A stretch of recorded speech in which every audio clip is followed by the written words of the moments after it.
மக்களே, welcome to Delhi talks morning. நம்ம Mahanadi சீரியலோடைய dialogue writer வந்து ஒரு அழகான அப்டேட் கொடுத்துருந்தாங்க. அதை பார்த்து நிறைய பேருக்கு மனசு கொஞ்சம் ஆறுதலாக இருக்குது. பிகாஸ் இந்த டைமில் மச் நீடட் ஹிண்டாக இருந்துச்சு அப்படின்னு தான் நானுமே நினைக்கிறேன். பட் நிறைய பேருக்கு வந்து என்ன ஒரு விஷயம்னா, இதை நம்ம நம்பலாமா, நிஜமாவே நம்மளை வந்து இந்த முறை ஏமாத்தாமல் இந்த மாதிரிலாம் சீன்ஸ் கொண்டு வருவாங்களா அப்படின்னுமே குழப்பம் இருக்குது. ஏன்னா இவங்க இதுக்கு முன்னாடி கொடுத்த பதில் எதுவுமே வந்து சீனில் டெலகாஸ்ட் ஆகலையே அப்படின்னு சொல்லி. ஸோ இந்த மாதிரி இருக்க தருணத்தில் அந்த ஒரு போஸ்ட் பண்ணாங்க இல்லையா, அதுலேயே நிறைய பேர் வந்து அவங்களோட கொஸ்டின்ஸ் வந்து வச்சுருந்தாங்க. அதில் சில ஒரு குறிப்பிட்டு சொல்லணும்னா ஒரு 4 கேள்விக்கு மட்டும் அவர் பதில் அளிச்சிருக்காரு.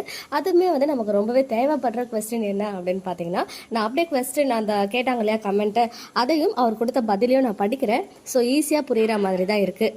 Why so much inconsistency in Kaveri's dialogues? அம்மா விட விஜய் தான் முக்கியம் அண்ட் என் உயிர் விஜய்னு சொன்னா அண்ட் அம்மா சாரி அந்த சொர்ணாக்காட்ட நீ சொல்கிறத கேட்குறேன்னு சொல்கிறா. What logic in this separation? பிடிக்காத மேரேஜ் பண்ண கங்கா புருஷன் கூட ஹாப்பியாக இருக்கணும். ஃபோர்ஸ் பண்ணி பிடிக்காதவனை வெக்கமே இல்லாமல் த்ரெட்டன் பண்ணி மேரேஜ் பண்ண யமுனா ஹஸ்பண்ட் கூட வாழணும். ஆனால் ட்ரூவாக லவ் பண்ணுற வீக்காக சேர்ந்து வாழக்கூடாது. இது எந்த ஒரு நியாயம்? ஷீ இஸ் ஜஸ்ட் மேட் டம் டு க்ளோரிஃபை அதர் கேரக்டர்ஸ். அந்த அம்மா பயாலஜிக்கல் அம்மாவா இல்லை ஸ்டெப் மதரா? ஸ்டெப் மதர்ஸ் கூட இவ்வளோ ஒஸ்ட்டாக பிஹேவ் பண்ண மாட்டாங்க. ஐ மீன் பிஹேவியர் இருக்காது அப்படின்னு சொல்லியிருக்காங்க. அதுக்கு என்ன ரிப்ளை கொடுத்துருக்காங்க அப்படின்னு பார்த்தீங்கன்னா, அம்மாவை விட அதிகமாக நேசிக்கிற ஒருத்தர்னு சொல்லுவா, ஆனால் பேக்கை எடுத்துட்டு கிளம்புன்னு சொன்னது எப்போ நடந்துச்சு அப்படின்னு அவர் வந்து நம்மளை கொஸ்டின் பண்ணியிருக்காரு. அண்ட் வெண்ணிலா விஷயத்தில் விஜய் கிளாரிட்டி கொடுத்தாரா அப்படின்னு செகண்ட் கொஸ்டினும் வச்சிருக்காரு. மூன்றாவதா இடையில் நடந்ததை விட்டுட்டு வெறும் டயலாக மட்டும் கம்பேர் பண்ணா எப்படி அப்படின்னு நம்மளே வந்து கேள்வி கேட்டிருக்காரு. அப்படி சொன்னவ இப்படி சொல்றான்னா அதுக்கு இதுதான் காரணம் அப்படின்னு அதுக்கு வந்து நமக்கு ஒரு கிளாரிட்டியுமே கொடுத்துருக்காரு. பிகாஸ் அந்த பெரிய சம்பவம் நடக்கிற அன்றைக்கி தான் சாமி கிட்ட போய் அவங்க சொல்லுவாங்க, எனக்கு அம்மா விட விஜய் தான் இப்போ முக்கியம் அப்படின்னு சொல்லி. பட் அப்படி சொல்கிற பொண்ணு எப்படி பேக் எடுத்துக்கிட்டு அம்மா சொல்கிறது தான் கேட்கணும் அப்படின்னு போகிறா அப்படின்னு கேட்டதுக்கு தான் நம்ம ரைட்டர் என்ன சொல்ல வராரு அப்படின்னு பார்த்தீங்கன்னா, இது எல்லாம் எப்போ நடந்துச்சு, பேக்கை எடுத்துகிட்டு கிளம்புன்னு சொன்னது எப்போ நடந்துச்சு அப்படின்னு சொல்லிட்டு கேட்குறாரு. அதே மாதிரி விஜய் வந்து இன்னும் வெண்ணிலா விஷயத்தில் கிளாரிட்டியே கொடுக்கல. அண்ட் அது மட்டும் இல்லாமல் இடையில நடந்த எல்லாத்தையும் விட்டுட்டு டயலாகை மட்டும் கம்பேர் பண்ணால் எப்படி அப்படின்னு நம்மளே கேட்டுட்டு இருக்காரு. அண்ட் இன்னொரு கொஸ்டின் என்ன அப்படின்னு பார்த்தீங்கன்னா, லாஸ்ட் டைம் அந்த கிவ்ஏ செஷன் இல்லை, இந்த மாதிரி ஒரு சூப்பரான ரிப்ளை கொடுத்து நம்மளா ஹாப்பியான ஒரு மூமெண்ட் எது அப்படின்னு பார்த்தீங்கன்னா, ராகினியை துரத்து ஓட விடுவா காவேரி அப்படின்னு சொல்லியிருந்தாரு. அது ரிலேட்டடாக ஒருத்தவங்க கொஸ்டின் கேட்டிருந்தாங்க. ஐயா, தாங்கள் தானே கூறினீர்கள் காவேரி ராகினியை மைண்ட் வாய்ஸ் மட்டும் இல்லாமல் ஓட எகிரி விரட்டுவாள் என்று. ஆனால் இதுவரை அதற்கான எந்த ஒரு அறிகுறியும் தென்படவில்லை. ஏன் இறுதியில் காவேரி தான் திட்டமிட்டபடி வெளியேற்றப்பட்டாள். I know it's a mega serial, but where is the logic? Moreover ஒரு சீரியலில் லூப் ஹோல்ஸ் இருக்கலாம், ஆனால் சீரியலே லூப் ஹோல்னா எப்படி? லிட்ரலி வாட்சிங் MN it's a kind of depression for the past 4 months. நிறைய பேரோட மனசில் இருந்த கொஸ்டினாக அவர் கேட்டு லாஸ்ட் 4 months நம்மளாம் எவ்வளோ டிப்ரெஸ்டாக இருக்கும் அப்படின்றதையுமே மென்ஷன் பண்ணியிருக்காங்க. அதுக்கு ரைட்டர் என்ன சொல்லியிருக்காங்க அப்படின்னு பார்த்தீங்கன்னா, நான் சொன்ன டைமில் காவேரி ராகினியை எடுத்து பேசியிருப்பா, கொலகாரியாக மாத்திராத, ஓடி போயிடு, என் புருஷனை பற்றி எனக்கு தெரியும்னு சொல்லி வாயடைப்பா. அதுக்கு முன்னாடி வரைக்கும் வெண்ணிலா விஷயத்தை வச்சு ராகினி மிரட்டும் போதெல்லாம் அமைதியாக தானே நிற்பா.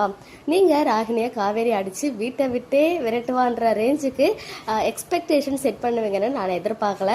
மைண்ட் வாய்ஸ்லேயே தான் பேசுவாளான்னு கேட்டதுக்கான பதிலாக தான் அதை சொன்னேன் அப்படின்னு சொல்லியிருக்காரு. ஸோ நம்ம வந்து அவர் சொன்னது வந்து வேற மாதிரி ஒரு டோனில் சொல்லியிருக்காரு, நம்ம புரிஞ்சுக்கிட்டது வந்து வேற மாதிரி புரிஞ்சுக்கிட்டோம். அவர் சொன்னது வேற ஓட துரத்தி அடிப்பேன் அப்படின்றது வந்து பார்த்தீங்கன்னா, இனிமேல் மைண்ட் வாய்ஸில் பேசாமல் ஒரு டயலாக் மட்டும் கொடுத்துருக்காரே தவிர்த்து வீட்டை விட்டே வெளியே வெரைட்டி அடிப்பாங்கன்ற ரேஞ்சில் நீங்கள் வந்து எக்ஸ்பெக்டேஷன் கிரியேட் பண்ணிட்டா அதுக்கு என்னால் ஒன்றும் பண்ண முடியாது அப்படின்னு சிம்பிளாக முடிச்சிட்டாரு.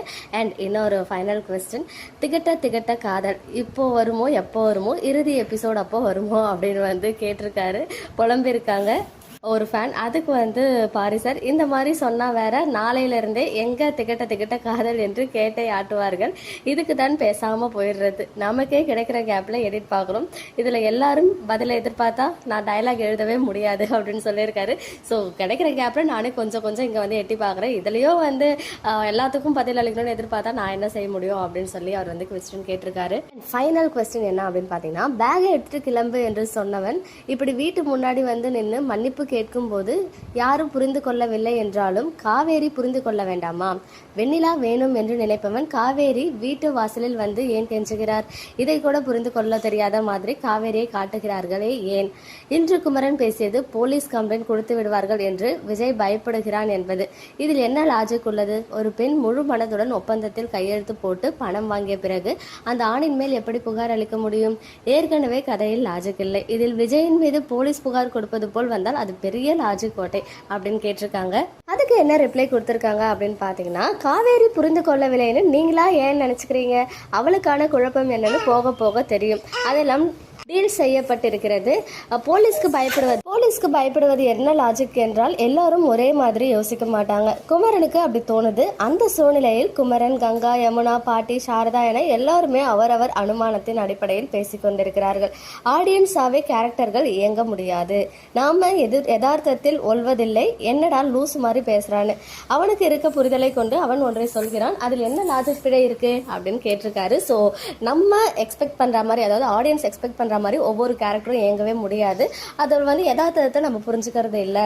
அவனுடைய மைண்ட் அந்த மாதிரி யோசிக்குதுன்னா அதில் நம்ம என்ன பிழையை கண்டுபிடிக்க முடியும் அப்படின்ற மாதிரி இதுக்கு ரிப்ளை கொடுத்துருக்காரு. ஸோ இவ்வளோதான் ஆஸ் ஆஃப் நோ அவங்க ரிப்ளை கொடுத்துருக்காங்க. ஸோ எனக்கு தெரிஞ்சு இப்படி ஒரு ஹிண்ட் கொடுத்துருக்காங்க அப்படின்னு சொல்லும்போது கண்டிப்பாக இருக்கும். ஏன்னா இல்லாத ஒன்றத்தை கண்டிப்பாக சொல்ல மாட்டாங்க.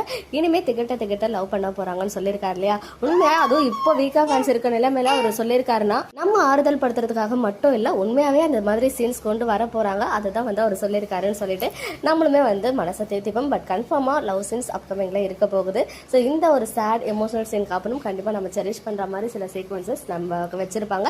லைவ்லையுமே பிரவீன் சார் சொல்லியிருக்காரு இந்த வாரமே நீங்கள் எதிர்பார்த்த சில சீன்ஸ் வரும் அப்படின்னு. பட் கன்ஃபார்மாக ரீயூனியன் வராது. பட் நம்ம எதிர்பார்த்தா லவ் சீன்ஸ் வரும். ஸோ வெயிட் பண்ணி பார்க்கலாம் என்னெல்லாம் வருது அப்படின்னு சொல்லி.